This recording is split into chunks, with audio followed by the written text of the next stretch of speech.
La disparition du pape François ouvre une page historique pour l'Église catholique qui se trouve à un tournant décisif.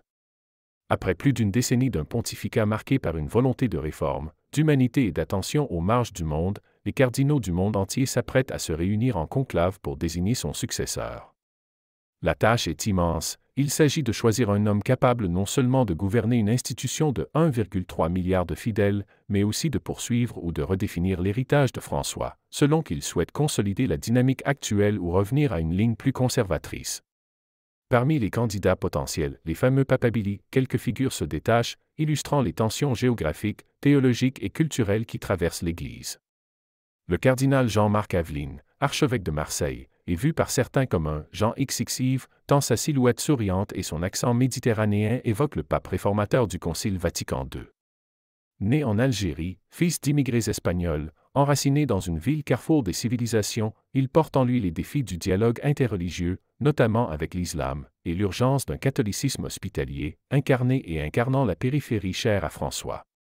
En Europe centrale, le cardinal hongrois Peter Erdő pourrait offrir un équilibre rassurant entre fidélité à la doctrine et capacité diplomatique, tout en incarnant une figure modérée et structurée face à la montée des populismes.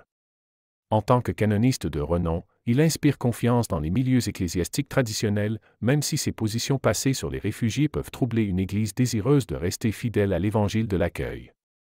Mario Grech, quant à lui, incarne à la perfection l'esprit synodal promu par François, homme de dialogue, ouvert aux nouvelles formes familiales, défenseur d'une Église moins rigide, il séduit autant qu'il irrite, notamment dans les cercles conservateurs où sa souplesse est perçue comme une dilution de l'identité catholique. Plus discret mais tout aussi engagé, l'archevêque de Barcelone, Juan José Omella, se distingue par son humilité personnelle, son attachement à la justice sociale et une vision pastorale profondément humaine. Sa nomination rapide comme cardinal et son rôle au sein du cercle rapproché du pape défunt témoignent de la continuité qu'il pourrait incarner, malgré son âge avancé. Le cardinal Pietro Parolin, actuel secrétaire d'État du Vatican, est sans doute l'un des noms les plus solides, avec son profil de diplomate expérimenté, d'Italien au cœur du système, et d'homme de compromis, ni trop progressiste ni trop conservateur. Sa proximité avec les réalités du pouvoir romain en fait un candidat rassurant pour ceux qui craignent des secousses institutionnelles, même si son manque de charisme populaire pourrait jouer contre lui.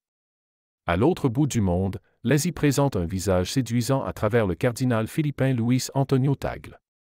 Charismatique, empathique, ancré dans un catholicisme populaire et fervent, ce François asiatique est un fervent défenseur des pauvres et des marginalisés. Son éviction de Caritas Internationalis, bien qu'indirecte, entache toutefois une image jusque-là sans tache. En Afrique, le cardinal Peter Turkson du Ghana pourrait incarner une révolution symbolique en devenant le premier pape noir de l'histoire moderne. Brillant, multilingue, doté d'une vaste expérience pastorale et romaine, il a été un proche conseiller de 3 papes successifs. Cependant, des tensions internes à la curie et certaines maladresses politiques pourraient fragiliser sa candidature.